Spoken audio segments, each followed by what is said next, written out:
এক না তো গলায় দড়ি দিতে বলো, আর না হলে বিষ আনতে বলো। বিষ তো ফ্রি পয়সায় পাওয়া যাচ্ছে। রেখা তো ও গরু লাগাচ্ছে, কোন আক্কেলে ও খাওয়া দিতে পারবে? এককাল গোবর ফেলতে পারবে? আমার 5 লাখ টাকা লোন নেওয়া, সব মহিলারা এসছে আমার বাড়িতে, এসে বলছে লোন শোধ করো। আমি কি করে করব? চলো আমার বাড়িতে কি অবস্থা। শুভেন্দু অধিকারী এসে, তুই গদিতে বসে আছিস, তুই কি করছিস? মানুষকে এরকম করে হিন্দু ধর্মতে সবকিছু তো নষ্ট করে দিচ্ছিস। আমাদের ঈদটা করতে দিক, আমরা গরুগুলো বিক্রি করি, কিছুটা যেন অন্তত মুক্ত হই। মুসলিম বা তারাও হিন্দু, তারা তো মিশছে একসাথে, আমরা তো একসাথে আছি। তারা কোনোদিন দেনদারি করেনি কি কারু আমাদের গলা ধাক্কান দিইনি। ওদের কুরবানিটা ওদের করতে দাও, আমরা বাঁচি। আমার মতন মহিলা, আমি মহিলা সমিতি থেকে 5 লাখ টাকা নিয়েছি, চলো আমার ব্যাংকে সব আমি জমা দিই, সুদ আসল।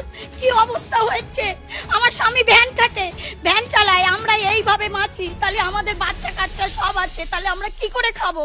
আমাদের আর ঘুম নেই, রাত্রে ঘুম নেই, চিন্তায় মাথা খারাপ হয়ে যাচ্ছে। আমরা কি করব? কিছুই করার উপায় নেই, কিছুই খুঁজে পাচ্ছি না। আমাদের ঈদটা করতে দিক, আমরা গরুগুলো বিক্রি করি, কিছুটা যেন অন্তত মুক্ত হই। বিধায়িকা হচ্ছে কি আপনার রেখা পাত্র বিভিন্ন জায়গায় রাস্তায় গরু আটকে দিচ্ছে, ওরাও তো ভয় পাচ্ছে। উনি মহিলা হয়ে একটা মহিলাদের কিভাবে কষ্ট দেয়, কিভাবে এরকম ইয়ে করে। উনি তো ঘোষ, গোবরটা ফেলতে বলুন, তারপরে বুঝতে পারবে কতটা কষ্ট। আমার মতন মহিলা, আমি মহিলা সমিতি থেকে 5 লাখ টাকা নিয়েছি, চলো আমার ব্যাংকে সব আমি জমা দিই, সুদ আসল। কি অবস্থা হচ্ছে, আমার স্বামী ভ্যান কাটে, ভ্যান চালায়, আমরা এইভাবে বাঁচি। তাহলে আমাদের বাচ্চা কাচ্চা সব আছে, তাহলে আমরা কি করে খাবো, কি করে করব? বিজেপি সরকার এসছে, আমরা মানলাম, ভালো হয়েছে, কিন্তু এ কি সর্বনাশ হচ্ছে। এক না তো গলায় দড়ি দিতে বলো, আর না হলে বিষ আনতে বলো। বিষ তো ফ্রি পয়সায় পাওয়া যাচ্ছে। রেখা তো ও গরু লাগাচ্ছে, কোন আক্কেলে ও খাওয়া দিতে পারবে? এককাল গোবর ফেলতে পারবে? ও 1 লাখ টাকা করে পাবে, আমরা কি পাবো? আমরা কি স্বামীকে খাওয়াবো? আমরা কি স্বামীকে খাওয়াবো? আমরা বাচ্চা কাচ্চাকে কি খাওয়াবো? ও তো বাচ্চাকে হোস্টেলে দিয়ে মানুষ করাবে, আর আমরা কি দিয়ে মানুষ করাবো? আমরা খেটে খাই, গোবর ফেলে খাই, এই তো খাটাল ধুয়ে এসছি, আমরা ছেঁড়া জামা পরে ঘুরে বেড়াই। আমরা ভদ্রভাবে নয়, আমরা লেখাপড়া জানি না। ও কি ও তাদের সরকারকে বলো আমাদের এবারটা মুকুব করে দিতে বলো। আমার 5 লাখ টাকা লোন নেওয়া, সব মহিলারা এসছে আমার বাড়িতে, এসে বলছে লোন শোধ করো। আমি কি করে করব? চলো আমার বাড়িতে কি অবস্থা, আমি কি করব আমি ভেবে পাচ্ছি না। আমার স্বামী রাগে চলে ভ্যান নিয়ে বার হয়েছে, বলে আমি কাটালে ঢুকবো না। কি করব? আমার গরুগুলো খাওয়া দিতে পারি না, একটা তরফা বিচুলি আয়লা দেয় না। 3 লাখ টাকা আমি ভুসির দোকানে, চলো আমি তোমাকে দেখাচ্ছি, খাতাপত্র সব বার করে রেখে দিয়েছি। আর রেখা দিদিকে বলো তুমি জিতেছো, ভালো হয়েছে, তুমি মানুষকে উপকার করো। মুসলিম বা তারাও হিন্দু, তারা তো মিশছে একসাথে, আমরা তো একসাথে আছি। তারা কোনোদিন দেনদারি করেনি কি কারু আমাদের গলা ধাক্কান দিইনি। ওদের কুরবানিটা ওদের করতে দাও, আমরা বাঁচি। আর না তো এসে ওকে গোবর ফেলতে বলো, গোবর ফেলতে বলো। গোবর ফেললে তাহলে বুঝতে পারবে আমাদের কি অবস্থা। আজ আমার স্বামী ভ্যান কাটে, আমি ব্যবসা চালাই, আমি খাটালে সব কাজ করি, বলি না আমরা সুবিধে সবকিছু পাবো। আমি কি করব এবার, আমি কি করব? আমার এই 5 লাখ টাকা ব্যাংকে দেনা, আরো বাইরে থেকে 3 টাকা করে 4 টাকা করে সুদে নিয়েছি 5 লাখ টাকা, তাতে কি করে মেটাবো? আমি কি করব? মোষ এনেছি মুদি, ও তো ফ্রি গরু দিতে পারতো বিহার থেকে, ও কেন ছেড়েছে? ও বিহার থেকে ফ্রি গরু দিতে পারতো তো, তাহলে তো সব ব্যবসাদার বেঁচে যেত যে গরু থাক। আজ বিচুলি আইলে আমাদের 1 টাকা দেয় না, বলে 1 টাকা দেবো তারপরে বিচুলি দেবে। এক তরফা করে 10টা গরুকে খাওয়াতে পারি বলো? আমরা কি করব বলো? আমরা কি করব? আমরা না খেয়ে ওকে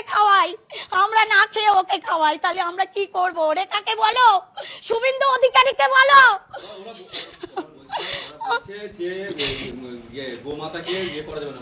গোমাতাকে পারা যাবে না, তাহলে বিহারে তো ফ্রি গরু দিতে পারতো, মুদি ফ্রি গরু দিতে পারতো তো, তাহলে তো আমরা সবাই সম্মেলন করে আমরা তো গরু চালাতাম, আমরা খাওয়া দিতাম না। আমাদের পেটে, আমার মেয়ে একটা এত বড় 5-এ পড়ছে, তাকে 4-5টা মাস্টার, তাকে কি খরচা দেবো? আমার বৌমা কলেজে পড়াচ্ছি, তার লেখাপড়ার টাকা কোথায় থেকে দেবো? মুদিকে বলো। এই ব্যবসা করে লাস্টে ফের ভ্যান কিনেছে, ভ্যান কিনে আমাদের চালাচ্ছে। লোনের কাগজ, চলো আমি টাকা জমা দিয়েছি, এতটা কাগজ, আমাদের লোনের টাকা সব রিসিপ্ট দিয়েছি, চলো। আমার ঘরটা বাড়ি গেলে তো বুঝতে পারবে খাটাল কি অবস্থা। আমি নিজে ব্যবসা চালাই, আমি নিজে গোবর টোবর গরু খাওয়া মোষ চান করানো আমি নিজে করি। এটা মিথ্যে কথা নয়, এটা সত্যি পুরো।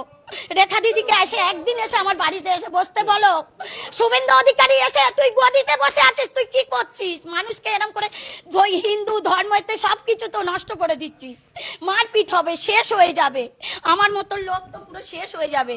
বড় লোককে পুরো পেটে লাথি মারছে, ও পুরো গদিতে বসে আছে আর গরিবদের পেটে লাথি মারছে। আমাকে নিয়ে যেতে বলো, গুলি টানতে বলো, এসে ফাইল টানতে বলো, গুলি এসে টানুক, গুলি এসে টানুক। আমি বলছি আমাকে গুলি টানুক, গুলি টানলে আমি মরে যাব, আমি নিশ্চিন্ত হয়ে থাকবো, আমার বাড়ি কোনো মহিলা আসবে না।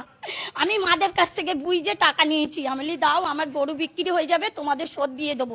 ব্যাংক আজকে আমরা 10-20 বছর ধরে আমি ব্যবসা করছি।